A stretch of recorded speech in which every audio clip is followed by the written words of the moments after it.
शांति।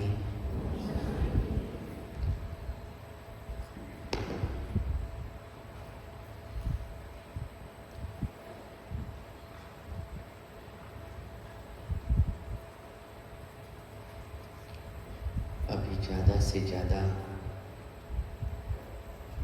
भीतर में रहने का अभ्यास।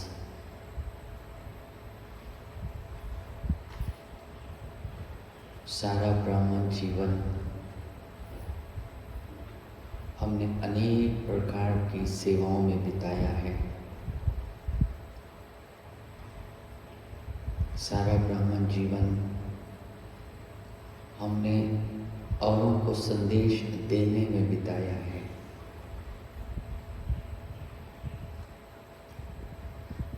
औरों की सेवा की, औरों को बाबा से मिलाने के लिए प्रयास करते रहे, औरों को समय की पहचान देते रहे।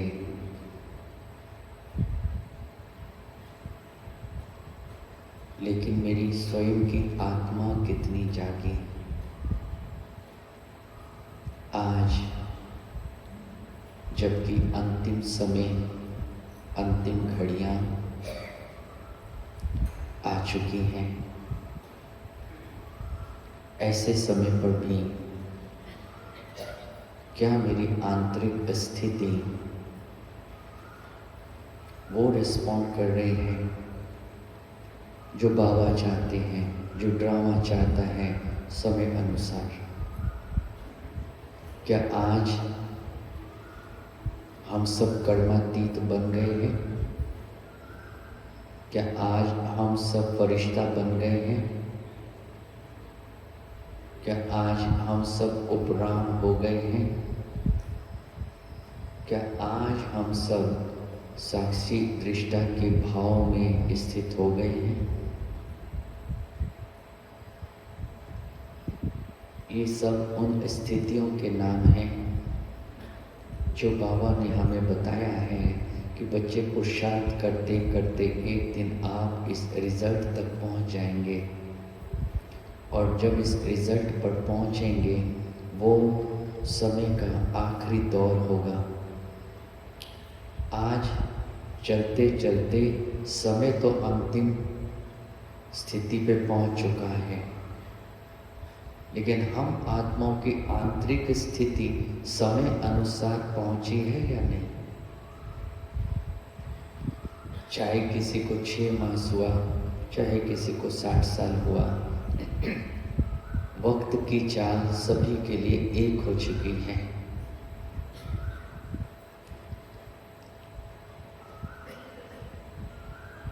इसलिए अंदर से सोए हुए विवेक को जगाने की बहुत आवश्यकता है। बाबा ने अभी पीछे अव्यक्त महावाक्यों में एक बहुत सुंदर बात कही थी कि इस घड़ी चाहे कोई ज्ञानी आत्माएं हैं, चाहे अज्ञानी आत्माएं हैं, दोनों को ही कुछ चाहिए, और वो है पहली बात हिम्मत। आज सबको किस चीज़ की आवश्यकता है? हिम्मत। और दूसरा सच्चा प्यार। हर एक आत्मा, चाहे वो ज्ञान में है चाहे नहीं भी है, भगवानुवाच्य हर आत्मा को आज हिम्मत और सच्चा प्यार चाहिए। कुछ कर गुजरने की हिम्मत चाहिए। बाबा रोज मुरलियों के द्वारा हम सबको हिम्मत दिलाते हैं। हिम्मत। मैं तुम्हारे साथ हूँ, हर पल आगे बढ़ो। और जब ज़्यादा हिम्मतहीन होते हैं तो रियलाइज़ कराता है, मुझे एक बारी पुकार लेना दिल से, प्यार से, बाबा, मीठे बाबा आ जाओ, मदद करो, मैं आ जाऊंगा। मैं तुम्हारे सामने हाजिर हो जाऊंगा, हो जाता हूँ, मुझे यूज़ करो। सारा संगम युग बाबा हमको ये समझाते रहे, बच्चों, यस,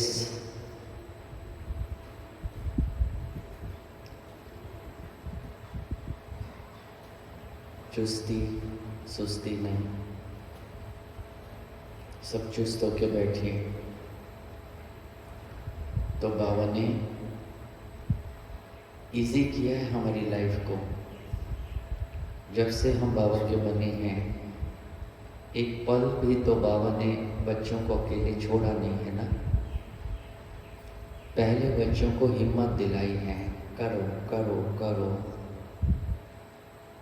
और जब बच्चे कभी निराश हुए हैं तो बाबा ने ऑफर दी है, बाबा ने ऑफर किया है, मुझे बुलाना, मैं तुम्हारी मदद के लिए हाजिर। आपने दिल से कहा मेरा बाबा, और सेकंड में बाबा हाजिर हो जाता है। और जहाँ बाबा हाजिर हो जाता है वहाँ सर्व प्राप्तियाँ भी हाजिर, सर्व शक्तियाँ भी हाजिर हजूर करती हैं। ये भगवानुवाच है। बाबा की इस मदद के हम कितने अनुभवी बने हैं। जब जब कुछ ऐसी परीक्षाएं, जब जब कुछ ऐसी परिस्थितियां आई हैं, हमने बाबा को कितना यूज किया है। बाबा ने अपना कंसेप्ट चेंज किया है हमारे लिए। हाँ, बाबा जी जो कहते रहे, कभी भी बच्चे किसी से कुछ मांगो नहीं, मांगने से मरना भला। भगवान से मदद मांगने के लिए स्वयं भगवान ने ऑफर दी। वो मांगना नहीं है। जब जब बच्चे के ऊपर कुछ विपदा आती है, बच्चा अपने बाप को नहीं बुलाएगा तो पड़ोसी को बुलाएगा क्या? तो उस समय बाप को बुलाना क्या बाप से मांगना है, या बाप से अपनेपन की अनुभूति लेना है? अगर मेरे जीवन में सच्चाई है, ईमानदारी है, वफादारी है, तो बाबा को मैं ऑर्डर करूँगा, मैं आपका बना हूँ, मैं आपकी श्रीमत पर चल रहा हूँ, मैं इतना पुरुषार्थ करके यहाँ तक पहुँचा हूँ, अभी मुझे ये दिक्कत आ रही है, आप मुझे हेल्प कीजिए। और आपको करनी होगी, आपको मुझे मदद करना ही होगा। मैं आपकी श्रीमत पर पूरा चलना चाहता हूँ। ये कहना मांगना नहीं है। ये वही बच्चा कहेगा जिसके अंदर सच्चाई और सफाई है बाप के संबंध से और स्वयं को परिवर्तन करने के लिए। इसलिए प्यार से बाबा को हर पल बुलाते रहो, बुलाते रहो, बुलाते रहो। बाबा कहाँ हो, जल्दी आओ। बच्चे के साथ आके बैठो, मदद करो बच्चे को। आप नहीं करोगे तो और कौन करेगा? आपके सिवाय मेरा है कौन दुनिया में? किसको याद करूं मैं, किसको बुलाऊं? आप ही बताओ। आप नहीं आओगे तो मैं और किसको बुलाऊं? फिर आप कहते हो किसी और को याद नहीं करूं, तो मैं किसी और को याद करूं क्या? आओ मेरे पास। अब इतनी हुज्जत चाहिए, और ये हुज्जत वही बच्चा रख सकता है जो बाप के साथ सदा ईमानदार और वफादार है। बाबा आते हैं, एक सेकंड में सिचुएशन चेंज हो जाती है, थॉट एनर्जी चेंज हो जाती है, सामने वाले की वृत्ति बदल जाती है। बाबा डायरेक्ट रिजल्ट देते हैं। वो अपनी प्रेजेंस का अनुभव कराने के लिए कोई बॉडी का रूप नहीं रचते हैं, वो अपनी प्रेजेंस को अनुभव कराने के लिए डायरेक्ट रिजल्ट देते हैं। डायरेक्ट रिजल्ट से समझ जाओ बाबा मेरी आवाज़ सुन के आ गया। वो मेरा अपना है ना। तो कई बच्चे इस चीज को समझ नहीं पाते, सोचते हैं नहीं बाबा ने मांगने के लिए मना किया है ना, मैं मदद कैसे मांगू।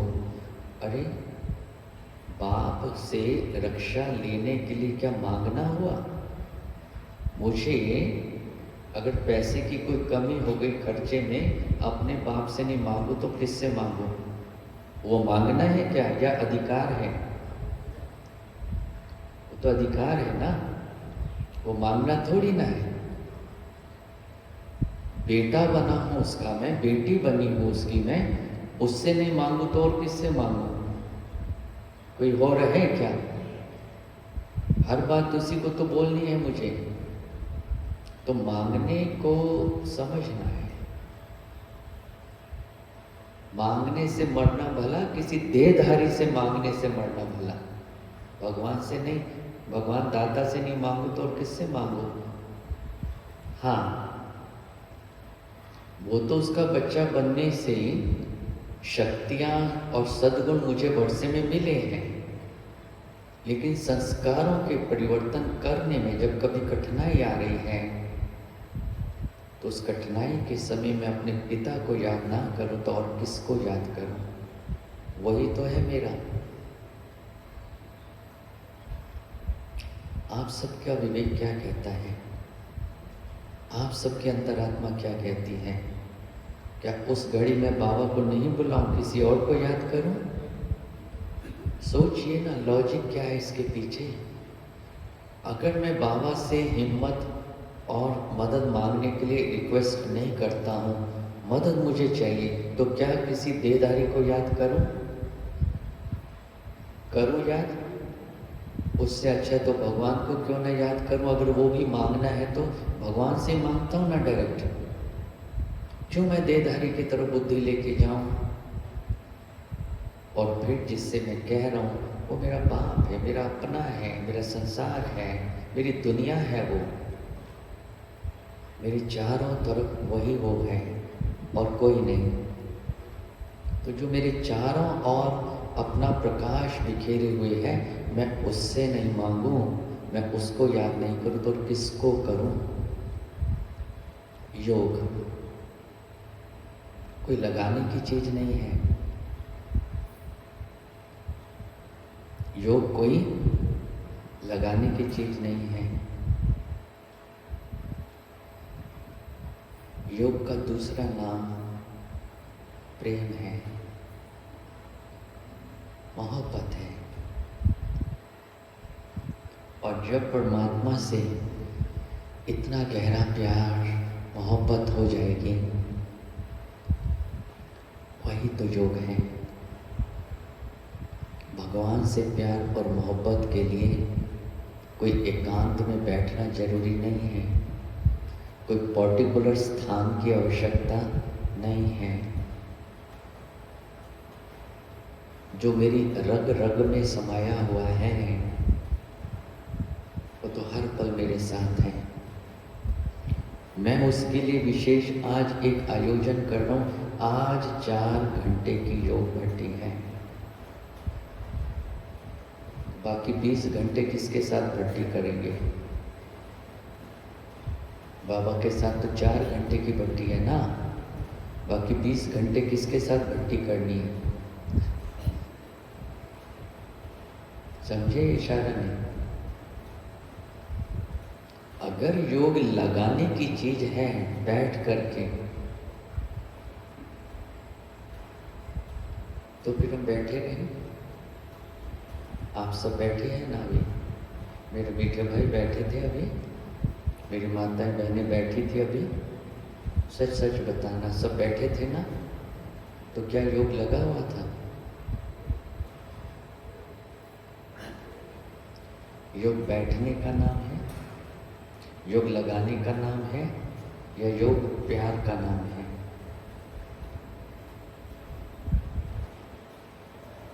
सहज ज्ञान, सहज योग है ये। हम सहज योगी हैं, हम सहज पुरुषार्थी हैं। आज बाबा ने वरदान दिया। युग मुश्किल किसको लगता है? युग मुश्किल किसको लग रहा है? जो मजबूरी में है, जो स्वार्थ में है। मजबूरी होने से बाप याद आता है,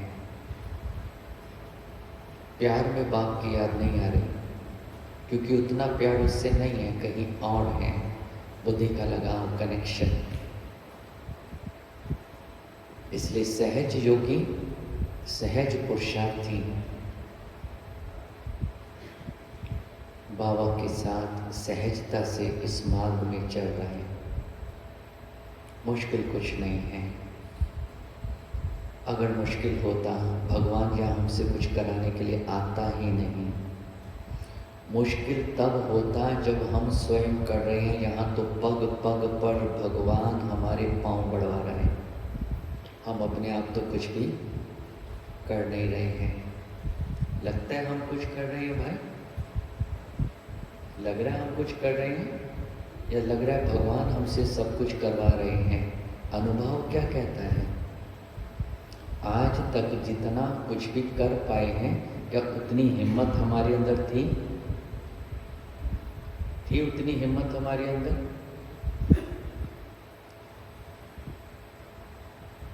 सब बाबा ने दिया है। हिम्मत भी बाबा ने दी, हिम्मत के कदम बढ़ाने की ताकत भी बाबा ने दी है। दुनिया का सामना करने की ताकत भी बाबा ने दी है। नहीं तो हम तो किसी का एक शब्द भी सहन नहीं कर सकते थे।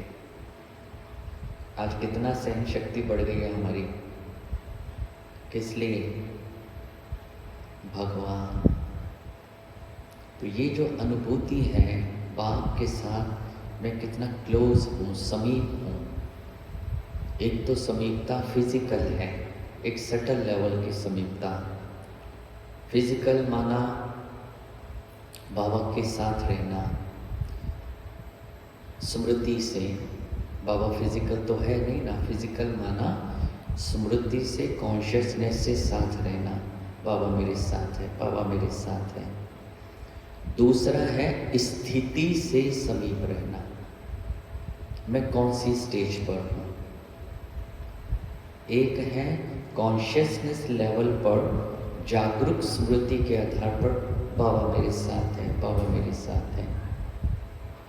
और दूसरी समीपता है मैं स्थिति में बाबा के समीप हूँ, अर्थात मेरी और उसकी समीपता स्थिति के लेवल पर है। तो मैं कौन सी समीपता पर हूँ अभी? उस समीपता को अपने अंदर देखना है समय अनुसार। उसका लेवल क्या है? भगवान का लेवल क्या है? बाबा को आज तक कोई पराया नजर आया है क्या? बाबा ने आज दिन तक किसी को दंडित किया है क्या? बाबा ने आज तक किसी की लाइफ में इंटरफेयर किया है क्या? बाबा ने आज तक किसी के ऊपर अधिकार जमाया है क्या? कुछ भी नहीं। सर्वशक्तिमान होते हुए भी हम हर पल क्या कर रहे हैं? इंटरफेरेंस एक दो की लाइफ में डोमिनेट कर रहे हैं, अधिकार जमा रहे हैं एक दूसरे के ऊपर, चलने के लिए मजबूर करते हैं। तो भगवान की समीपता के लिए मुझे करना क्या है? उसकी स्थिति की समीपता। दो ही काम है, क्षमा करो और प्यार बांटो, बस, और कुछ नहीं। उसी का नाम भगवान है। इसलिए कहा प्रेम ही परमात्मा का रूप है। Love is God. God is love भी कहते हैं, लव इज गॉड। प्यार। लेकिन ये समीपता स्थिति की भगवान वाली कैसे आएगी? जब हर आत्मा के प्रति मेरे अंदर क्षमा भाव होगा। कोई भी मूर्ति किसी भी भक्त को ये नहीं कह रही है आके मेरी पूजा करो। किसी भी मूर्ति ने आज तक बोला?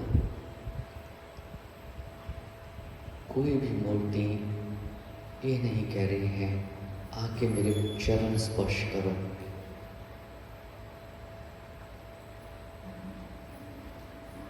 हर आत्मा स्वतः ही उसके सामने सिर झुकाती है। हर आत्मा उसके सामने आती, उसके चरण स्पर्श करती है। मूर्ति तो नहीं कह रही है, लेकिन वो मूर्ति बनी कैसे? वो मूर्ति बनी कैसे? क्योंकि वो तो एक पत्थर से बनाई गई एक कलाकारी है मूर्तिकार की, जो पत्थर इसी कलयुग का है और जिसे बनाने वाला शराबी भी है, सिगरेट भी पीता है, बीड़ी भी पीता है, मांस भी खाता है, वो व्यक्ति बना रहा है। वो अंदर का एक ऐसा आत्मा जो इस प्रकार के कर्म कर रही है, वो क्या बना रही है? मूर्ति, पत्थर की, अपनी नहीं। क्योंकि उसे मूर्ति एक प्रोफेशन दिखाई देता है। बनाऊंगा तो बेचूंगा तो पेट की रोटी मिलेगी, शराब मिलेगी, बीड़ी सिगरेट मिलेगी, उसे तो ये चाहिए। और उसने एक मूर्ति बना दी, उसे पटरी पे लेके बेचने के लिए बैठा है। या छोटी मोटी दुकान है कोई, उसके दाम लगा दिए उसने 1000 रुपये की, 2000 रुपये की। एक भक्त आत्मा आई, आकर के उस मूर्ति को खरीदा है। उसने उसको 2000 रुपये दिए हैं। उसके लिए उस मूर्ति की कीमत केवल 2000 रुपये। खुश हो गया। खरीदने वाले भक्त के लिए उस मूर्ति की कीमत पूजा का एक स्थान। जैसे ही वो मूर्ति उसके हाथ से उसके हाथ में आई, मूर्ति की वैल्यू बढ़ गई। अब वो भक्त आत्मा उस मूर्ति को लेकर आया है, परंतु वही मूर्ति जो पटरी के ऊपर बिकने के लिए रखी थी, अब उसको रखने के लिए उस भूमि का शुद्धिकरण हो रहा है। वहां तो शुद्धिकरण नहीं था। जैसी वृत्ति वैसी कृति। उसकी वृत्ति जो थी उस अनुसार उसकी दृष्टिकोण उस मूर्ति के लिए और कर्म वही था। भक्त आत्मा के लिए अलग है। और उसने भूमि का शुद्धिकरण करके और मूर्ति को स्थापित किया है। अब उस स्थान का नाम मंदिर रख दिया गया है। मंदिर, मंदिर बन गया है वो स्थान उसके रखने से। अब उस मंदिर के सामने से जो भी जाता है, जब तक वो मूर्ति पटरी पर रखी थी बिकने के लिए, किसी ने उसके पांव नहीं छुए। कोई उसके आगे आके झुका नहीं। और मंदिर में रखते ही वही मूर्ति अब पूज्य बन गई। जो भी उसके सामने आ रहा है सिर झुकाता है, पांव छूता है, मांगता है हाथ जोड़ के कुछ। मूर्ति थोड़ी ना किसी को कुछ दे सकती है, लेकिन मांगने वाले मांग रहे हैं। अब वो मूर्ति वहां पर है, मंदिर कहला रहा है। वैल्यू कैसे बढ़ती है जीवन की, मैं वो एग्जाम्पल दे रहा हूं। अब उसके सामने एक बहुत क्रोधी व्यक्ति, झगड़ा करने वाला, झगड़ालू किस्म का स्वभाव का व्यक्ति आया है, जो सबको बहुत तंग करता है, झगड़ा करता है, सबसे दुख देता है। वो आके उस मूर्ति के आगे आके खड़ा हुआ है। मूर्ति के फीचर्स में कोई चेंज आ रहे हैं? उसके नयन रूहानियत से भरपूर है। उस व्यक्ति को देखते हुए उसके चेहरे का हर्षितपना सिंह, उसके चेहरे की दिव्यता सिंह, पवित्रता सिंह, वो खड़ी है। वो व्यक्ति जो कुछ करके आया है वो स्पष्ट बता रहा है और उसके रिटर्न में कहता है मुझे शक्ति दो, मैं इससे मुक्त हो सकूं।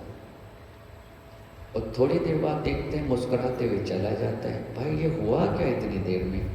वो जड़ मूर्ति ना कुछ बोला ना कुछ किया। फिर एक वैश्या आई, गंदे काम करने वाली, वो भी आके खड़ी हुई, तो भी उसने सेम पोज में देखा। फिर एक खूनी कातिल आया, उसको भी सेम देखा। फिर एक भक्त आया, बहुत सुंदर सी पूजा की थाली लेकर के, बहुत सुंदर फूल थे, प्रसाद था। अब जैसे ही वो सामने आया तो मूर्ति का चेहरा बदलेगा। जो उन तीनों के सामने था वही है, वो वैसे ही देख रही है, कोई रिएक्शन नहीं। ये है पूज्य बनने की युक्ति, ये है महान बनने का तरीका। अर्थात वो मूर्ति पूज्य क्यों बनी है? क्योंकि वो हर एक सामने आने वाले को स्व स्थिति में स्थित रहते हुए देख रही है। उनके कर्म की स्थिति में आकर के नहीं देख रही, उनके कर्म का प्रभाव स्वयं की स्थिति पर पड़ने नहीं दे रही, अपनी स्थिति में है। कौन क्या है, कौन क्या करता है, इससे मूर्ति का कुछ भी लेना देना नहीं है। ये उस स्थिति का नाम है जिसको साक्षी भाव कहते हैं, जो आज हमारी स्थिति हो जानी चाहिए थी।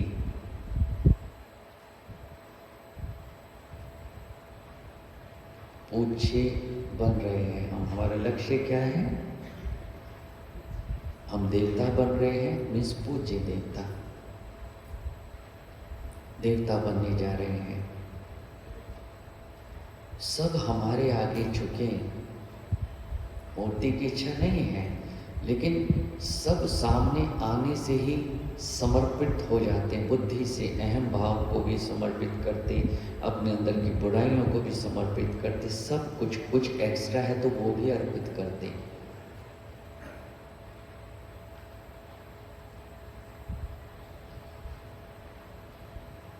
और वो हर एक को दे रही है।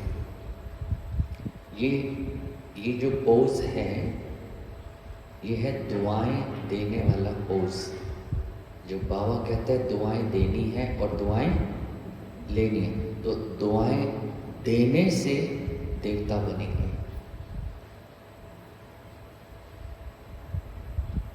स्व स्थिति में रहने से देवता बनेंगे, औरों के कर्मों के प्रभाव से मुक्त रहने से पूज्य देवता बनेंगे।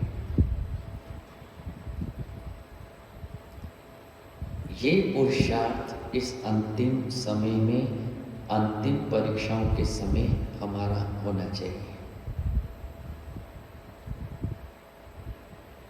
जिस भी आत्मा के संपर्क में हम आ रहे, हमारी ये अंतिम स्थिति ही हमारी पूज्य स्थिति को तैयार कर रही है।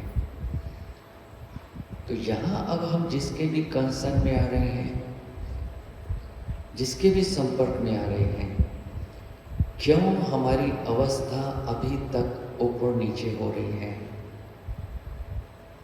हर लेवल पर हम अपनी स्थिति को छोड़ करके औरों की स्थिति को अपने अंदर प्रवेश करके संपर्क में आ रहे हैं। इसने ये किया, उसने वो किया, उसका स्वभाव ये, वो ऐसा करता है, उसने ये गलती की। हर लेवल पर मेरी बुद्धि के ऊपर, विवेक के ऊपर प्रभाव है, और जब तक अन्यों का प्रभाव है मैं पूज्य बन नहीं सकता हूँ, मैं देवता रह नहीं सकता हूँ, मैं दुआएं सदा दे नहीं सकता हूँ।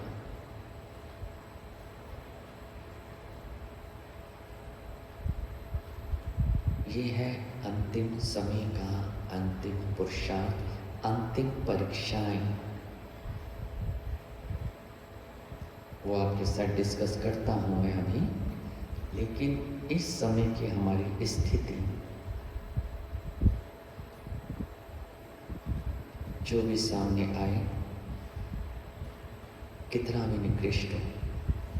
यहां तक बाबा ने कहा, रावण, जरासंध, कंस जैसी आत्मा के प्रति भी आपको नेगेटिव थोड़ा थोड़ा सोचना है। कहा बाबा ने, उनके प्रति भी जरा भी नेगेटिव भाव आपके अंदर नहीं आए। ऑप्शन नहीं छोड़ी बाबा ने, कंडीशन नहीं, कुछ भी कर ही नहीं सकते, कह ही नहीं सकते। बाबा इतना किया ना उसने, इतना तो बोलता ना, मैं इतना भी नहीं बोलूं। कहते नहीं बोलना। क्यों? 2500 साल तक ये पोज मिलेगा तुमको। जितना नम्रता का भाव, निर्माणता का भाव आप वर्तमान अंतिम समय में अपनाएंगे, जितना आप औरों के लिए झुकेंगे, जितना आप औरों के सामने झुकेंगे, वो सब भक्ति में आपके सामने झुकने के लिए आएंगे।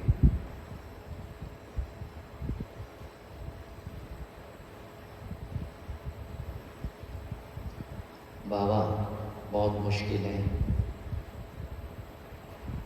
बहुत मुश्किल है पूज्य बनना। कितना मरूं मैं, कितना झुकूं मैं, कितना समाऊं, कितना सहन करूं, आखिर कब तक करूं? बहुत मुश्किल है ना?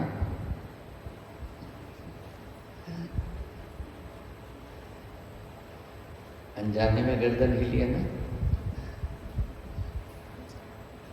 मुश्किल है ना? बहुत मुश्किल है बाबा, मुश्किल है ना? कितना सहन करूं, कितना मरूं, कितना सुनूं, कितना अपने को बदलूं? मैं ही रह गया हूं क्या? बहुत मुश्किल है बाबा। कहें ऐसा, कहें बहुत मुश्किल कहने से प्रॉब्लम सोल्व हो जाएगी क्या? प्रॉब्लम का सॉल्यूशन ही झुकना है, प्रॉब्लम का सॉल्यूशन ही सहन करना है, मरना है, निर्माण बनना है, नम्रता, वही तो सॉल्यूशन है। और मैं उसी के लिए क्या कह रहा हूँ? बहुत मुश्किल है। सारी प्रॉब्लम आ किस लिए गई हैं? मेरे अहंकार के कारण, मैंपन के कारण, अधिकार के कारण। और उसी का सॉल्यूशन मैं करने के लिए तैयार नहीं हूं। सामने वाले का हृदय परिवर्तन करना है तो आप झुक जाओ। गलती ना होते हुए भी झुक जाओ, उसका संशय दूर करो। यही एक विधि है पूज्य बनने की। भगवान होके वो आज दिन तक हमारे आगे झुका हुआ है। हम किस बात की अकड़ दिखाएं, मैंपन दिखाएं? बाबा की फिलोसफी को समझें थोड़ा सा।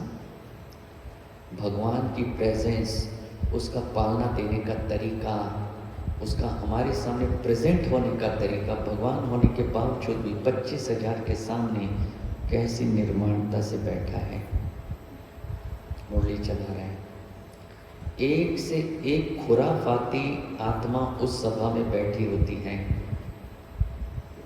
बाबा का नाम रोशन करने वाले भी नहीं हैं, बीच में ऐसे भी हैं, बदनाम करने वाले भी हैं, अवज्ञा करने वाले भी हैं। बाबा ने उनकी लाज रखी है, उनको उठा करके बाहर नहीं भेजा है, जानकारी होते हुए भी।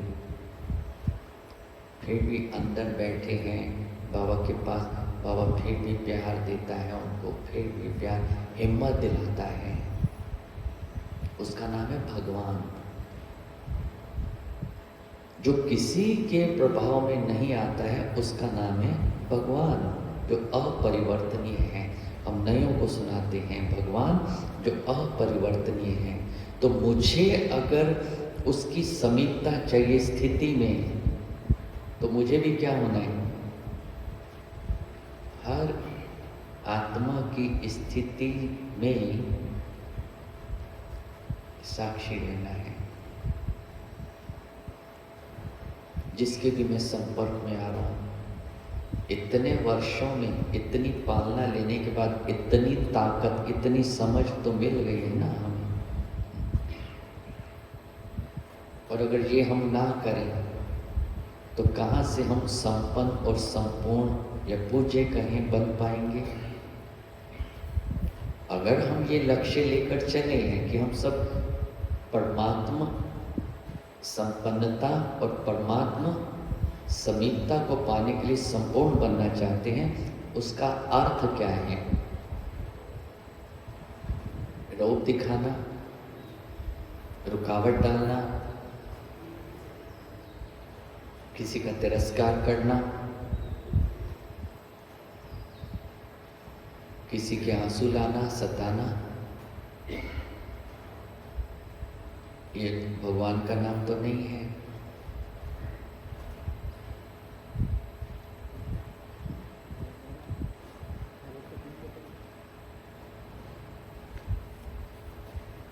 तो बाबा ने कहा अभी हम ये रिव्यू कर रहे हैं अपनी स्थिति को। हम सब चाहते हैं ना, हम चाहते हैं ना अब हम अपनी मंजिल को प्राप्त करें। हम चाहते हैं ना हमारा रास्ता एकदम क्लियर हो जाए, सारे बैरियर हट जाएं अंदर से। कौन हटाएगा हमारे बैरियर? हमारे बैरियर लगाए किसने हैं? औरों ने या हमने? हटाएगा कौन, हम या दूसरे?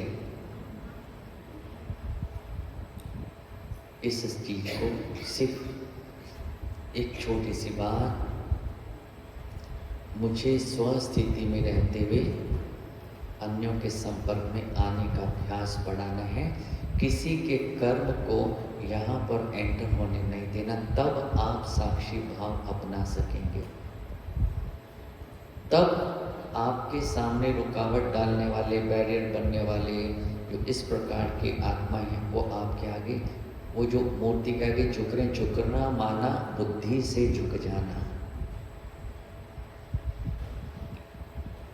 जो आज टकरा रहे हैं आपका, जो आपका सामना कर रहे हैं, वो सब आपके आगे झुक जाएंगे अगर आप उनके कर्म के किसी भी प्रकार के रिटर्न में उनको दुआएं देते जा रहे हैं, देते जा रहे हैं, देते जा रहे हैं, देते जा रहे हैं। जहाँ किसी ने मेरी बात नहीं मानी, वहाँ सम्मान और प्यार की कमी सहज भाव से आती है।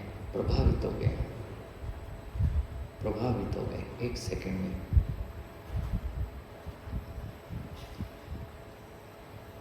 ये स्थिति चाहिए इस घड़ी में, और कुछ नहीं। इस घड़ी ये प्रारब्ध का स्वरूप हमको बनकर रहना है। प्रारब्ध स्वरूप माना जो भी लेना है उससे लेना है, यहाँ तो सिर्फ देना ही देना है।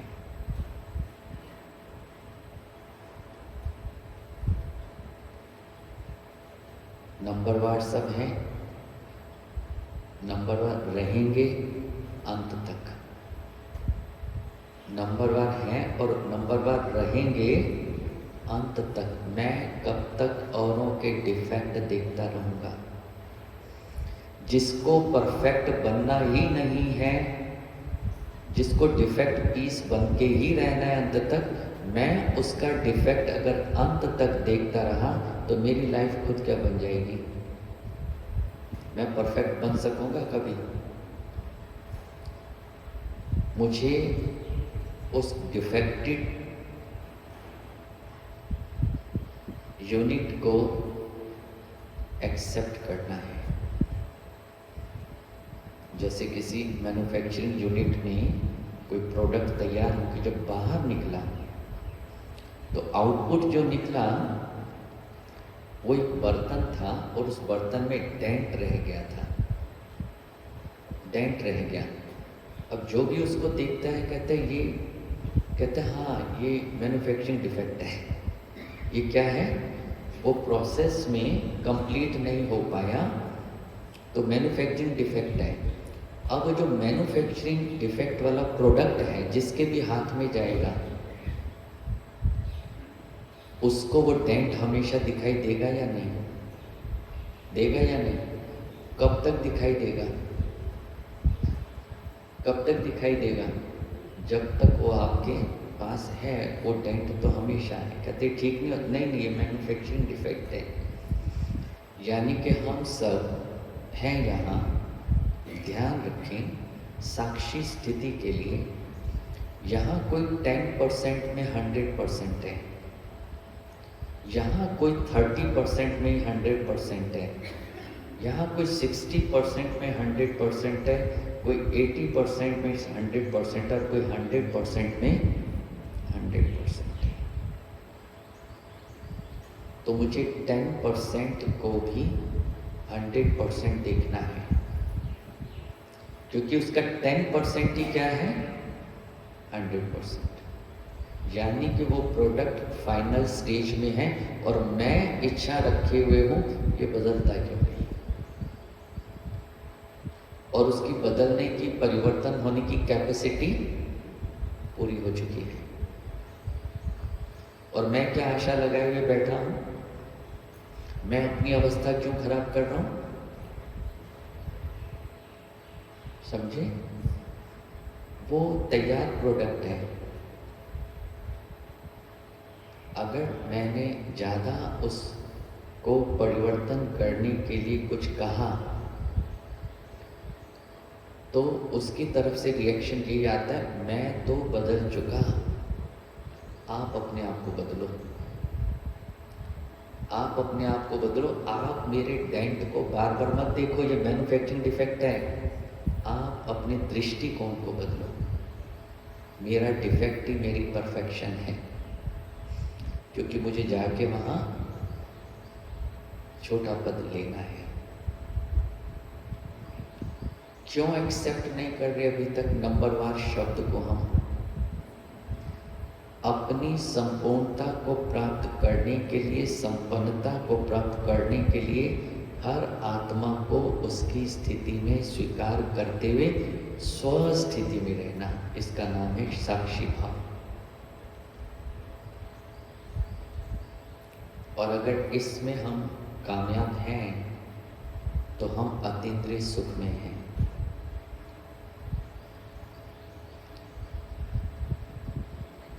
आप लोग क्या समझते हैं? क्या ये स्थिति वर्तमान समय बिल्कुल अंत का भी अंत काल है? ये बाबा जो शब्द कहते थे ना, पिछाड़ी में आपकी अवस्था ये होगी, पिछाड़ी में आप कर्मातीत बन जाएंगे, पिछाड़ी में आप अत्यंत, वो कौन सा पिछाड़ी? 90 साल तो बीत गए, कोई और पिछाड़ी आएगी? बहने, कोई और पिछाड़ी आएगी? दीदी यही है ना, यही तो है वो समय, अतीन्द्रिय सुख वाली, साक्षी भाव वाली, आनंद की स्थिति वाली, कर्मातीत वाली, यही तो है ना। और कौन सी स्थिति चाहिए? कर्मातीत, कितना मीठा शब्द है। अतीत में जो मैंने कर्म किए थे, उन अतीत में किए हुए कर्मों के वर्तमान प्रभाव से अपने को मुक्त रखना, अर्थात कर्मातीत बनना। अतीत में जो मैंने कर्म किए थे वो एक व्यक्ति के रूप में मेरे सामने है वर्तमान समय। अब उसको अतीत के कर्म समझ करके, स्वीकार करके और उसको दुआएं देके कर्मातीत बनने के लिए वो व्यक्ति मेरे सामने है, ना कि मुझे कर्म बंधन में डालने के लिए।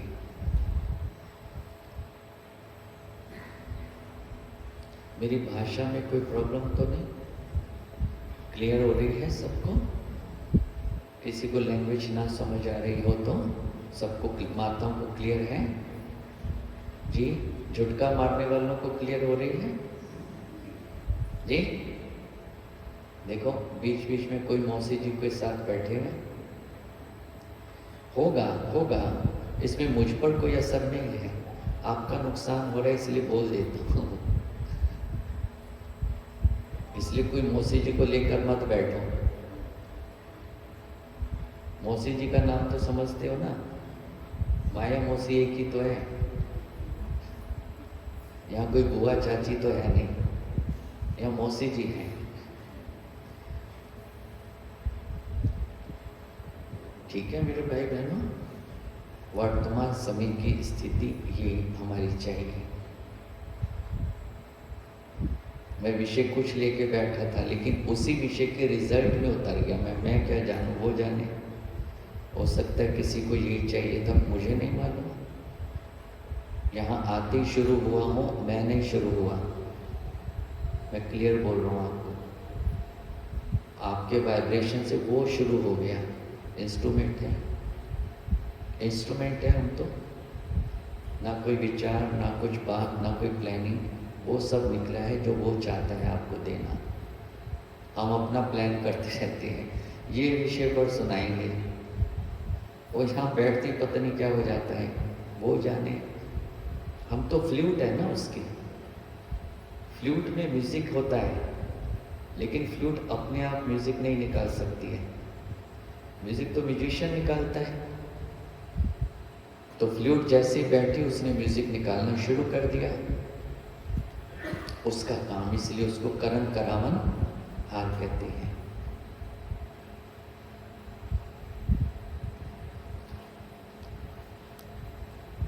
वर्तमान समय परिस्थितियां पेपर के रूप में कैसे आएंगी, ये बाबा के अव्यक्त महावाक्यों से नोट किया हुआ है। 1975 में होगा शायद ये, 79 पहली परीक्षा, फाइनल पेपर, वर्तमान की पहली परीक्षा।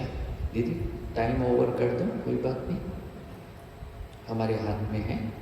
वर्कशॉप अभी नहीं करके ये जरूरी कर दें। सब इंटरेस्ट ले रहे हैं ना? ठीक लग रहा है? बोरिंग तो नहीं लग रहा? बोर्ड लगे तो मुझे बताना, विषय चेंज कर देंगे। ठीक है? सब खुश हैं, एनर्जेटिक हैं, हिम्मत है?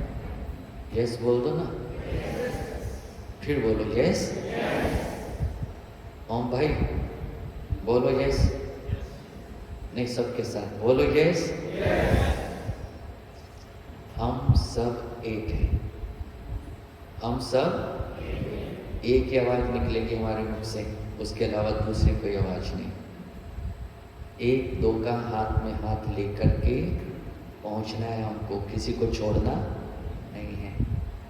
तो बाबा ने पहला रूप जो बताया है, पांचों तत्वों का विकराल रूप होगा। पांचों तत्व, धरती भी हिलेगी, आकाश भी हिलेगा, वायु भी चलेगी, जल भी अपना डालेगा प्रभाव, सब कुछ होगा। और वो घड़ी सामने आ चुकी है। दूसरा एग्जाम होगा, पांचों विकारों का अंत होने के कारण सबका विकराल रूप होगा, पांचों विकारों का। लास्ट बार आजमाने के लिए आएंगे कि ये पुरुषार्थी फाइनल मुझे विदाई देना चाहता है या नहीं। उसके लिए एग्जाम लेने के लिए काम वासना का भी आकर्षण आएगा, क्रोध का भी आएगा, लोभ मोह अहंकार सबका आएगा, छोटे संस्कारों के रूप में भी आएगा, ईर्ष्या द्वेष नफरत तेरा मेरा मैंपन सबके रूप में। और वो इस समय हो रहा है। पहला पांचों तत्वों का विकराल रूप, दूसरा पांचों विकारों का अंत होने के कारण वो भी विकराल रूप में होंगे, और तीसरा सर्व आत्माओं के भिन्न भिन्न रूप होंगे। सभी आत्माओं के, एक तरफ तमोगुणी आत्माओं का वार होगा, तमोगुणी आत्माएं जिनके संस्कार बहुत खराब हैं, वो भी सेंटर्स पर भी आएंगे, घरों में भी आएंगे।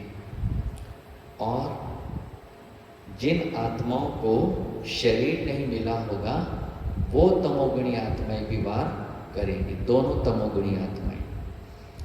जो इस घड़ी दृश्य चल रहा है, जब उसमें ढेर के ढेर एक साथ शरीर छोड़ेंगे तब ये वातावरण शुरू हो जाएगा। ये दुनिया जिसको कहा मेंटल हॉस्पिटल बन जाएगी, मतलब इविल सोल्स का प्रभाव बहुत बढ़ेगा, क्योंकि उनको घर नहीं मिल रहे हैं रहने के लिए।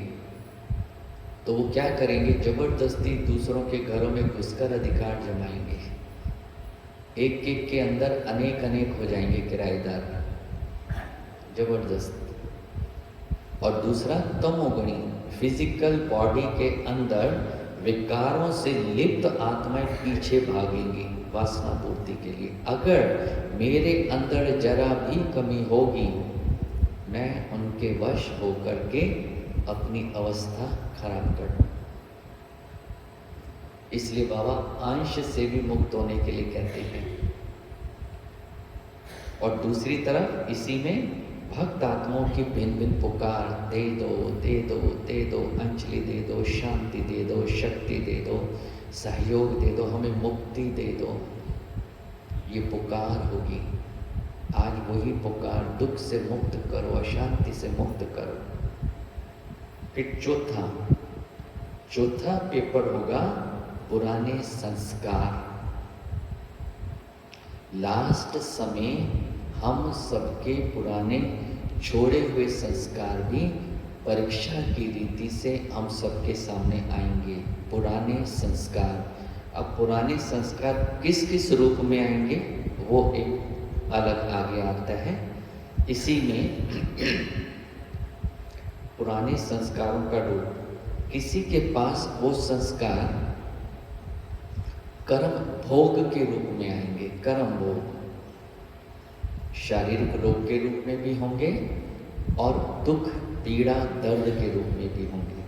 कर्म भोग, शारीरिक रोग का भोगना मतलब वो कर्म जो दूसरों को पीड़ित किए हुए थे, वो अब मेरी पर्सनल भोगना के रूप में मेरे सामने आएंगे। मेरा मन पीड़ित होगा, दुखी होगा, रोग के दर्द से मैं पीड़ित रहूंगा किसी भी रूप से। दूसरा होगा किसी के पास कर्म संबंध के बंधन के रूप में आएंगे, वो संबंध जिसमें फ्रीडम महसूस करती है सभी ब्लड कनेक्शन वाले, वही सब बंधन का रूप हो जाएंगे। बंधन माना दुख दर्द देने वाले बन जाएंगे।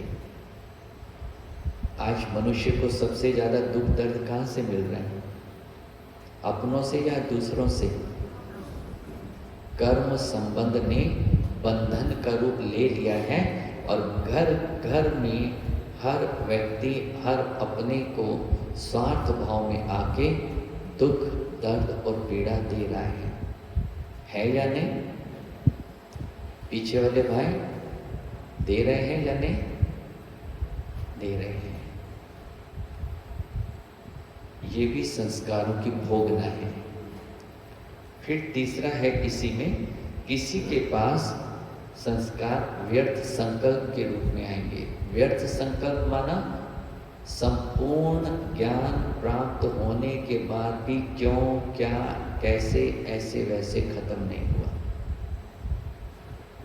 संपूर्ण ज्ञान होने के बाद ज्ञान का सागर संपूर्ण ज्ञान देकर के जा चुका है और मेरे अंदर अभी तक क्या चल रहा है, क्यों, क्या, ऐसे वैसे कैसे, वो सब प्रश्नों के उत्तर देकर जा चुका है, परंतु मेरे प्रश्न अभी तक समाप्त नहीं हुए। मैं अभी तक क्या कह रहा हूँ, क्यों हुआ, करना नहीं चाहिए था, ऐसा क्यों हुआ, वैसा क्यों हुआ, और उसी उलझन में मैं अनेक प्रकार के व्यर्थ संकल्पों में उलझा हूँ, चला रहा हूँ, व्यर्थ संकल्प कर रहा हूँ। ये भी संस्कारों की भोगना, जानते हुए, ज्ञानी होते हुए, समझ होते हुए भी मैं अपने संकल्पों को कंट्रोल नहीं कर पा रहा। आप में से कितने भाई बहनें हैं जिन्होंने व्यर्थ के ऊपर पूरा कंट्रोल कर लिया है। मैं नहीं समझता एक भी होगा मेरे सहित। हाँ, परसेंटेज में अंतर जरूर है सबकी, लेकिन चिंतन, मनन, मंथन बहुत जरूरी है। जब भी क्यों आए अटको नहीं, चिंतन कीजिए, मनन कीजिए, उत्तर मिल जाएगा। और उस क्यों से मुक्त कर लीजिए अपने आप को। बाबा सब बातों का उत्तर दे चुके हैं। फिर बाबा ने कहा किसी के पास विशेष अलबेलेपन और आलस्य के रूप में आएंगे, और ये वाला माया का रूप आज प्रैक्टिकल में सबके अंदर देखने में आ रहा है। अपने दिल भीतर झांक करके आज हम इस सच्चाई को स्वीकार कर रहे हैं। हाँ, हमारे अंदर किसी न किसी रूप में आलस्य और अलबेलापन है या नहीं? क्या अमृत वेला जैसा होना चाहिए वैसा करते?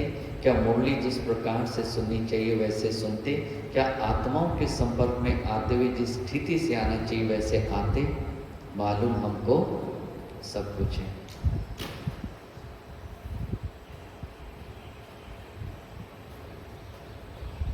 विशेष अलबेलापन और आलस्य, इसका वार ब्राह्मणों की स्थिति में अभी बहुत हो रहा है। मैक्सिमम ब्राह्मण भीतर से सोए हुए हैं।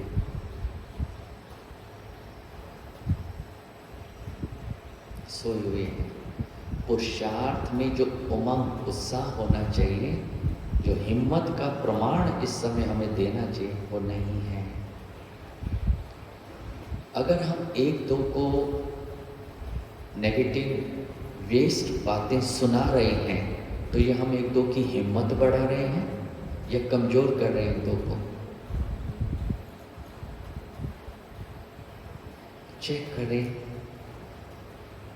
मैं औरों की हिम्मत कम तो नहीं कर रहा हूं, और औरों की हिम्मत कम करना माना बद्दुआ लेना। मेरा अपना ही ये कर्म मेरे लिए बद्दुआ बनेगा। जैसा कर्म वैसा फल, अर्थात मैं कभी भी हिम्मतवान बन नहीं सकूंगा। फिर बाबा ने कहा ऐसा चारों ओर का हलचल का वातावरण होगा। कमाए तो मुश्किल, ना कमाए तो मुश्किल, जमा करें तो मुश्किल, ना जमा करें तो मुश्किल स्थिति ये होगी। आज वो हलचल का समय चल रहा है। चल रहा है या नहीं? हाँ जी, ऐसे तो कर दीजिए ना। ऐसे तो कर सकते हैं या नहीं? अगर चलो बोलने में थोड़ा सा आवाज में आते हैं, गर्दन तो हिल सकती है कि नहीं? आज वो हलचल का समय चल रहा है या नहीं?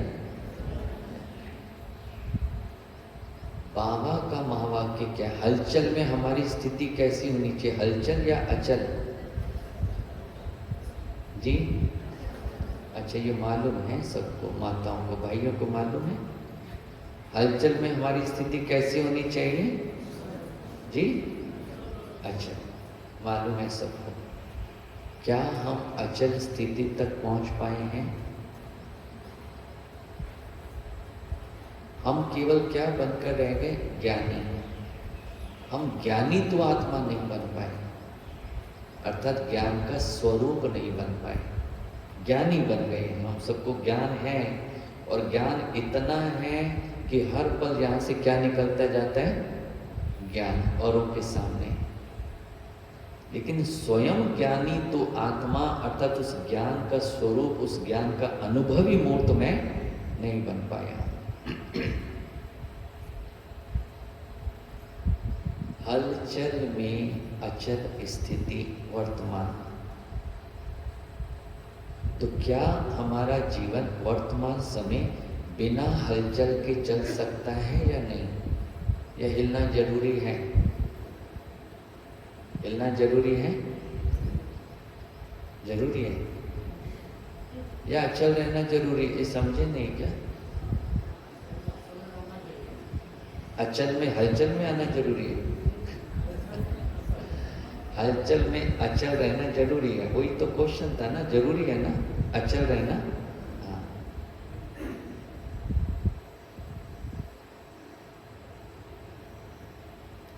तो परिस्थिति मतलब एग्जाम तो चल रहा है, क्वेश्चन पेपर तो हमारे सामने है, उत्तर हम फाइनल क्वेश्चन पेपर के हॉल में बैठे हैं, उत्तर कौन देगा? फाइनल पेपर या एग्जामिनेशन हॉल और कोई नहीं आएगा, हम वहीं बैठे हैं। फाइनल एग्जाम का क्वेश्चन हमारे सामने आ चुका है, उत्तर स्थिति से उत्तर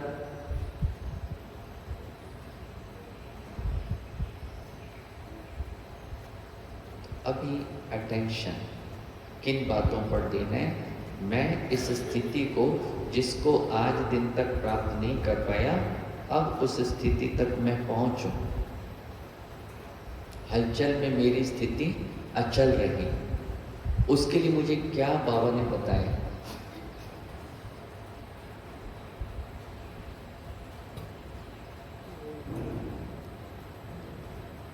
आते हैं कान में कुछ बोल के चले जाते हैं। आप समझदार हैं तभी हंस रहे हैं, कुछ आया होगा ना। तो हलचल में मैं अचल रहूं, उसके लिए बाबा ने पुरुषार्थ क्या बताया है? बहुत सिंपल, याद है किसी को?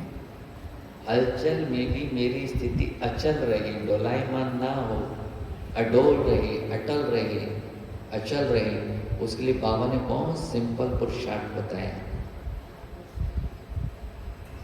बाबा ने कहा इस समय बहुत काल से बाबा क्या अभ्यास करा रहे हैं,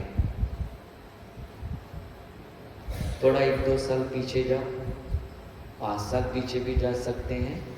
बाबा मैक्सिमम मुरलियों में क्या होमवर्क देते रहे, अभी हमारे को क्या खास डायरेक्शन बाबा से मिलता रहा है पिछले सालों में, 5 साल 10 साल में।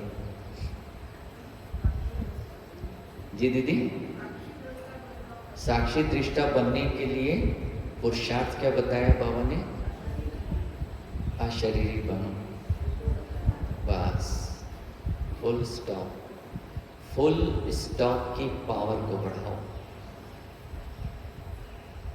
Full stop. दूसरा, अशरीरी बन जाओ। जब अर्थक्वेक आएगा ना सारी दुनिया के अंदर, तब सब लोग अपने शरीरों को ले लेके भागेंगे, घर बार छोड़ देंगे, रिश्तेदार छोड़ देंगे, सिर्फ किसको बचाने के लिए भागेंगे? अपने शरीर को। बाकी सब जिनको हाथ पकड़ पकड़ के घूमते रहे, जिनके लिए कहते रहे हम रह नहीं सकते इनके बिना, उन सब को भी छोड़ के भागेंगे। और किसको लेके भागेंगे? अपने शरीर को। हमें उस घड़ी शरीर को लेकर नहीं भागना, हमें शरीर से भाग जाना है। हमें क्या करना है? हमें शरीर को लेके नहीं भागना, हमें शरीर से भाग जाना, अर्थात अशरीरी हो जाना है। जहाँ भी हैं, जैसे भी हैं, जो भी परिस्थिति आई है, घबराना नहीं, लेकिन शरीर छोड़ के भाग जाना है, अशरीरी हो जाना। इस अभ्यास को बढ़ाएं। अंतिम समय की परीक्षा में पास होने के लिए फुल स्टॉप पावर, अशरीरी बनना, ये अब अभी के समय की डिमांड और ज़रूरत है। कुछ और पुरुषार्थ की आवश्यकता नहीं है। जो भी दृश्य आए, जो भी आत्मा सामने आए, पॉइंट पॉइंट पॉइंट लगाते जाओ।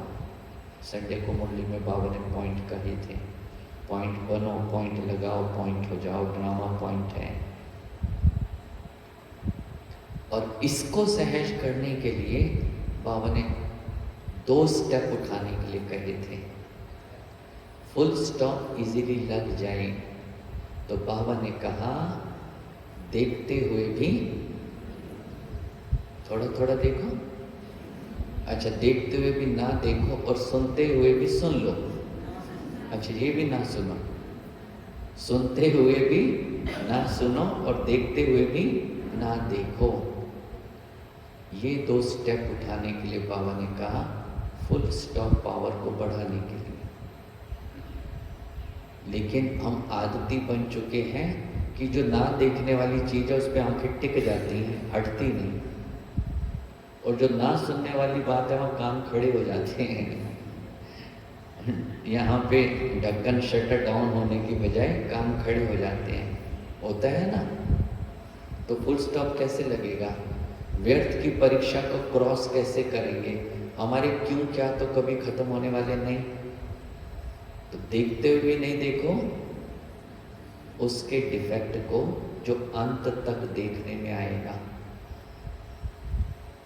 वो डिफेक्ट नहीं, परफेक्शन है। सुनते हुए भी मत सुनो किसी की कमी कमजोरी की बातें, किसी की गलतियां, किसी के दोष, किसी के अवगुण, किसी की भूलें मुझे सुननी नहीं है। अगर डॉक्टर बन के सुन सकते हो तो सुन लीजिए, लेकिन पेशेंट बन के नहीं सुनना है। अगर किसी का सहारा बन सकते हो, अगर किसी की दुविधा दूर कर सकते हो, अगर किसी की हिम्मत बढ़ा सकते हो, किसी के अंदर की कमजोरी को दूर कर सकते हो, निर्बलता को दूर कर, तो सुनो, वरना हट जाओ वहां से।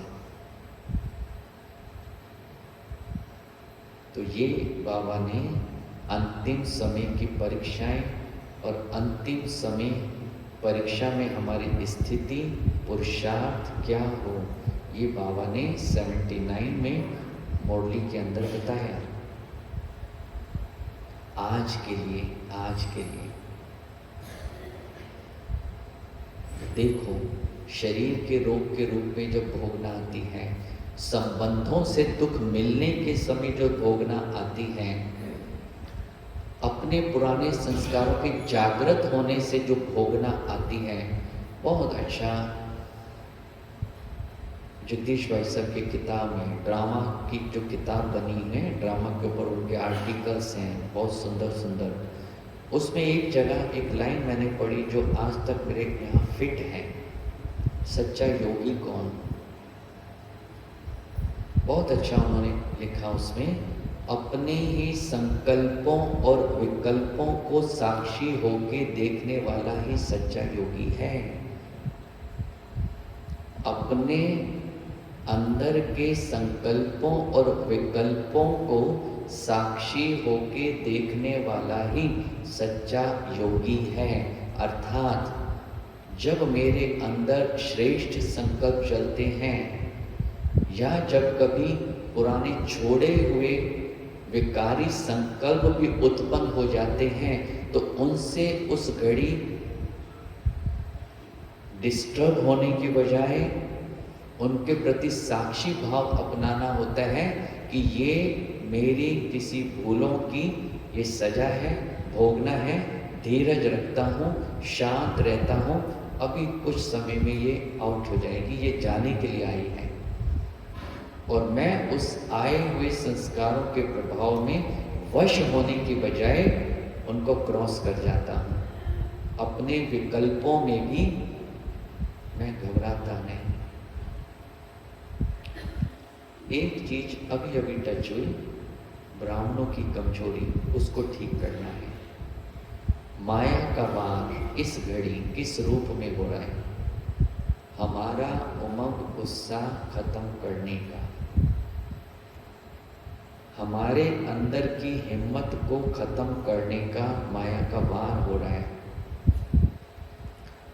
वो हमें डरा रही है अनेक प्रकार की परीक्षाएं लेकर के, और परीक्षाएं बाहर की नहीं, भीतर की परीक्षाएं, उससे हम घबरा जाते हैं। अभी बैठे बैठे हमें में से किसी को एक विकारी संकल्प आ जाए, एक डर लग, अभी ये क्या हुआ, भय। और जैसे भय आएगा, मेरे कई तरह के विचार अपने अंदर चलेंगे। अभी तक मेरा ये संस्कार, मेरी ये अवस्था, अभी तक इतने साल हो गए, माया ये काम करे। और मुझे जैसे वो विचार आया, तो मैं अपने आप को धीरज में रखते हुए और उस विचार को क्रॉस किया, एक सुंदर सा विचार उसके सामने रख करके, मैंने थोड़ा सा भी घबराहट अपने अंदर पैदा नहीं होने दी। जरा सी भी घबराहट आना माना उस आए हुए संकल्प का प्रभाव मेरे ऊपर पड़ गया, और जिसका प्रभाव मेरी बुद्धि पे पड़ गया वो एक्शन में भी आएगा। इसलिए बुद्धि को जरा सा भी घबराने नहीं देना है। वो है अपने ही विकल्पों के प्रति साक्षी भाव, अर्थात उसे एक परीक्षा समझते हुए अपनी पवित्र स्थिति वर्तमान जो है उसके प्रभाव में रहते हैं उसको क्रॉस कर देना है, सुंदर से विचार उसको देते हुए। नहीं नहीं, ये मेरी परीक्षा है, ये मेरा एग्जाम लेने के लिए संकल्प आया, मैं तो इस समय अपनी पवित्रता की ऊंची स्थिति में हूँ, मेरा तो ये कर्म ही नहीं है, और मैंने उसको कट कर दिया। वो आया और चला गया। तो ध्यान देना, इस समय माया हमारी खुशी को खत्म करने में लगी हुई है। आपने रामायण का अगर सुना है, उसमें यही दिखाया, जब डायरेक्ट राम और रावण फील्ड के अंदर आ जाते हैं, सामने रावण खड़ा है, सामने श्री राम खड़े हैं, ना रथ है उनके पास, ना पाँव में चप्पल है, ना शरीर पे बदन पर पूरे वस्त्र हैं, और वो पूरा सजा सजाया है रावण, हाथों में शस्त्र लिए हुए एक से बढ़कर एक, और रथ पर बैठा है। वो आते ही श्री राम को कहता है, अरे ओ वन वन भटकने वाले छोकरे, उसके स्टेटस से एकदम से नीचे उतारने का प्रयास। ओ वन वन में भटकने वाले, तू क्या करेगा, तू किस काम का है, कंगाल है, ये है वो है, ऐसी भाषा बोल के उसको डीमोटिवेट करना चाहता है कि इसका अगर इस युद्ध में उमंग उत्साह और खुशी में अगर कमी आ गई, 50% में विनर हो गया, बाकी तो मेरे शस्त्र जीत लेंगे इसको। इसलिए इस घड़ी हमें किसी भी माया की परीक्षा में अपनी खुशी, अपने उमंग उत्साह को खत्म होने नहीं देना, वही हमारी जीत हासिल कराने का शस्त्र है हमारे पास। आज थोड़ा सा गिरे, कोई बात नहीं, मैं उठकर ही रहूंगा, मैं दौड़ कर ही दिखाऊंगा, मैं अपनी मंजिल को प्राप्त करके रहूंगा। मेरा ये डिटरमाइंड थॉट्स, मेरा ये दृढ़ संकल्प मुझे मेरी मंजिल तक पहुंचाएगा। मुझे अपनी खुशी को, अपने उत्साह को, अपने उमंग को किसी भी हालत में खत्म होने नहीं देना। वर्तमान समय खुद भी खुशी में रहो और सबको खुशी में लेकर आओ। सारा अपना परिवार, एक भी ब्राह्मण आत्मा के चेहरे पर उदासी, मायूसी, निराशा, इतने वर्ष हो गए, मैं तो अभी तक कुछ बन नहीं पाया, मेरे साथ वाले कहाँ के काम। हमें किसी के अंदर ऐसी कमजोरी को आने नहीं देना। सब हमारे अपने हैं, सबको उमंग उत्साह में लाते हमें आगे बढ़ाना है। जबकि हम जानते हैं सब नंबरवार हैं, फिर भी हमें सबको मोटिवेशन देनी है। तो ये है अंतिम समय में अंतिम परीक्षाएं, अंतिम स्थिति, अंतिम पुरुषार्थ। क्लियर है? क्लियर हुआ? नहीं तो क्या करेंगे? अभी आज बाबा ने प्रेरणा दे दी, कितनी सुंदर। यहां से उठने के बाद सबको आत्मा देखा, प्रकृति के बीच में याद रहा सबको। किस किस को? ईमानदारी से, कॉन्शियसली, जागृत अवस्था में याद रहा। किस किस को याद रहा? ईमानदारी से, झूठा हाथ नहीं खड़ा करेंगे कोई। हाँ, मतलब ये आज के, अरे कीजिए ना, आज का जो पुरुषार्थ अभी का देखो, अभी भी रह गया ना, तो इसमें आपने कोई भूल नहीं की, कोई गलती नहीं की, लेकिन ये चेकिंग हो गई कि जागृत अवस्था में हमारे अंदर पुरुषार्थ की बात गायब हो जाती है जल्दी। तो मुझे अपनी चेतना को जगाना है बार बार। कोई बात नहीं, अभी तो 12 ही बजने वाली है ना, आधा दिन तो मेरे हाथ में है या नहीं? है या नहीं? आगे का समय हमारे हाथ में है या नहीं? जो बीता सो, ये है हिम्मत का संकल्प। बाबा हमेशा क्या कहते हैं, अच्छा बच्चे, बीती को बिंदु लगा के बढ़ो आगे। जो अब तक नहीं हुआ, जो आज तक नहीं हुआ, वो इस घड़ी होगा, इस घड़ी होगा, और मैं करके ही रहूंगा। ये हिम्मत के संकल्प अपने अंदर रखने हैं, शक्तिशाली, इसमें कमी नहीं। ये वाइब्रेशन फैलाने हमें अपने परिवार के अंदर। कौन कौन जिम्मेवारी लेता है ये पावरफुल वाइब्रेशन फैलाने के? कौन कौन लेता है जिम्मेवारी है? अरे सुस्ती से नहीं, चुस्ती से। डर डर के नहीं, जो डरे हुए वो तो पहले ही घबरा जाएंगे। करो करो, हाथ खड़ा करो। हाँ यस, ये हम जिम्मेवारी लेते हैं। हम खुद भी हिम्मतवान बन के रहेंगे। हम अपने हर ब्राह्मण आत्मा को, अपने भाई बहन को हिम्मतवान बनाएंगे। जो भी हमारे संपर्क में आएगा वो अपनी स्थिति में ऊंचा उठ जाएगा। कोई भी ऐसी बात किसी को आपस में नहीं सुनानी जो चरित्र की नीचाई में आए। कोई ऐसा पुरुषार्थ करेंगे ना? सब करेंगे या नहीं माताएं? हाँ जी, सब करेंगे। ये है आज की भट्टी का वर्षा कहो बाबा का वरदान। ये वरदान लेके जाना मेरे मीठे भाई बहनों। आप सब के प्रति मेरा दिल का सम्मान है, रिगार्ड है। आप मेरे बहुत अजीज हो, नज़दीक हो दिल के, मेरे बाबा के।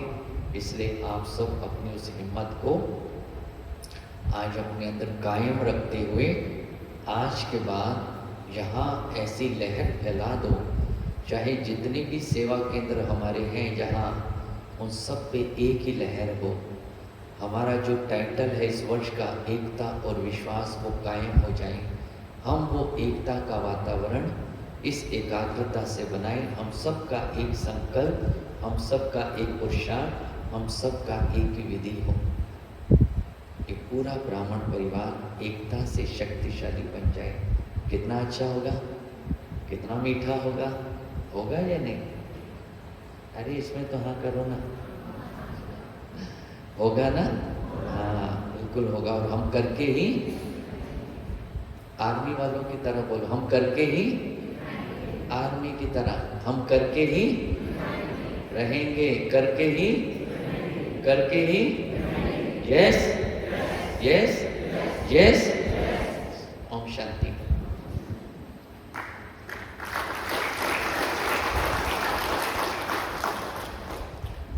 अभी 5 मिनट एक सुंदर सा अभ्यास।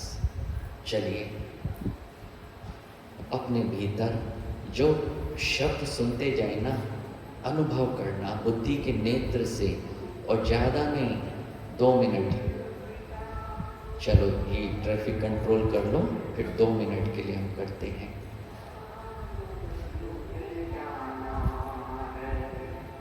अपने सुकर्मों के बलदार भी सतयुग में तुमको आना है। शिव पिता को अब याद करो।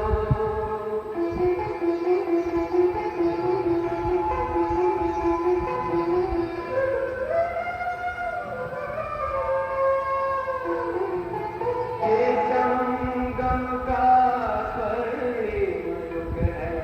शिव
इसी स्थिति में बैठे रहें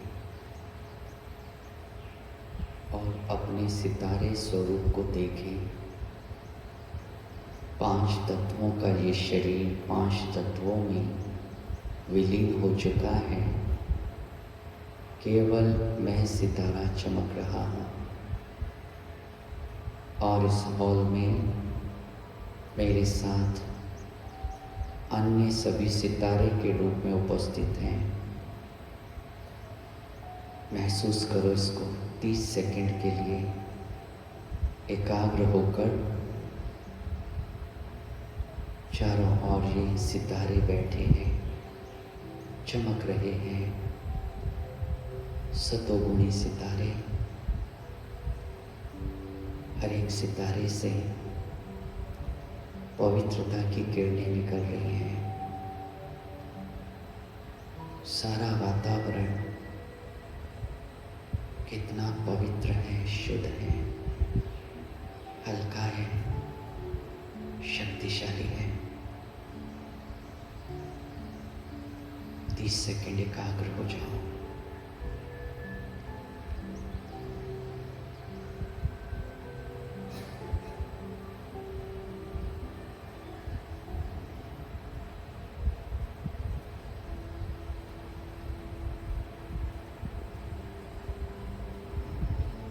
अब 1 सेकंड में परम धाम में पहुंच जाओ। सुनहरे लाल प्रकाश की दुनिया, जहां दूर दूर तक केवल शांति का प्रकाश।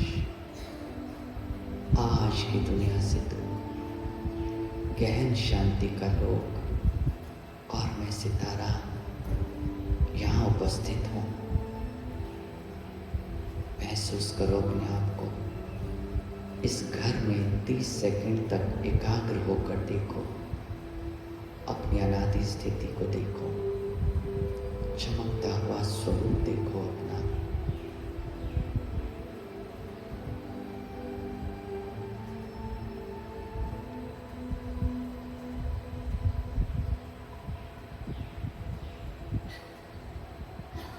अब अपने सामने ऊपर बाबा को देखो, प्यार का सागर चमकते हुए अपने प्यार का प्रकाश मुझ पर बरसा रहे हैं। मैं उस प्रकाश के भीतर एक आनंद की अनुभूति कर रहा हूँ। 30 सेकंड इस अनुभव में एकाग्र हो जाओ।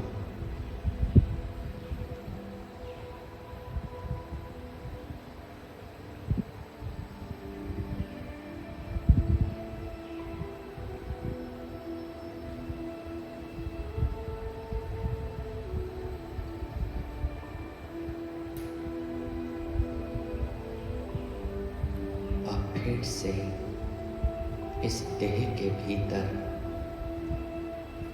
ब्रेन के नीचे अपने आप को देखो अंदर,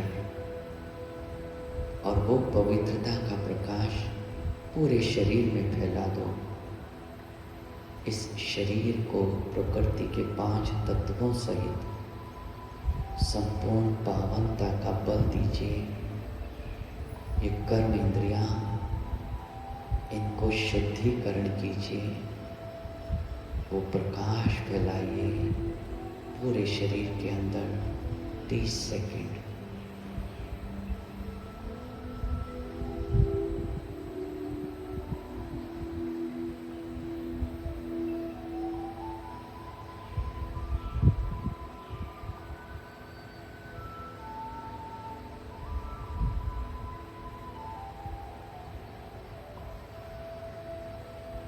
ओम शांति। योग ऐसे चलेगा।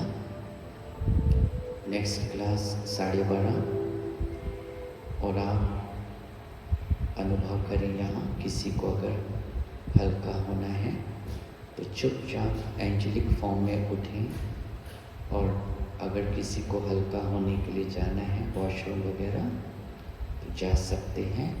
12:30 तक बाकी सभी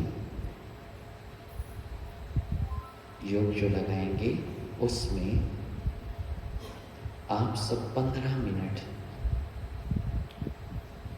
कितना प्यार है आपके अंदर भगवान के लिए, उस प्यार भरे संकल्पों को प्रेजेंट करना है अभी अभी बाबा के सामने।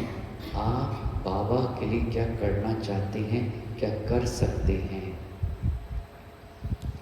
ये संकल्प रूढ़ियान के रूप में मोहब्बत भरे, भावनाओं से भरे हुए, श्रद्धा से भरे हुए, मोहब्बत प्यार वाले बाबा के सामने 15 मिनट के लिए रखेंगे। ये योग हम करेंगे। कोई भी मन को चुप बैठने नहीं देगा। मन से निरंतर प्यार भरे बाबा के प्रति संकल्प रखने हैं, देना है बाबा को। बाबा आप कितने मीठे, मैं ये आज का सुन के आपके लिए मेरे मन में ये मैं ऐसा करूँगा बाबा, आपने इतना कुछ दिया है, मैं कैसे आपका शुक्रिया करूँ। प्यार से ये संकल्प मोहब्बत भरे करने हैं, करेंगे ना 15 मिनट, ठीक है। तो किसी को भी उठना है 5 मिनट में वापस आ जाए उठ के, और यहीं आके, लेकिन साइलेंस एंजेलिक फॉर्म में जाना है। और हाँ, आज का मुख्य टारगेट भूल नहीं जाना, यहाँ देखना है, आत्मा होकर रहना है, नेचुरल फ्लो कर दो, यहाँ करंट फैला दो, आत्मा आत्मा आत्मा। ओम शांति।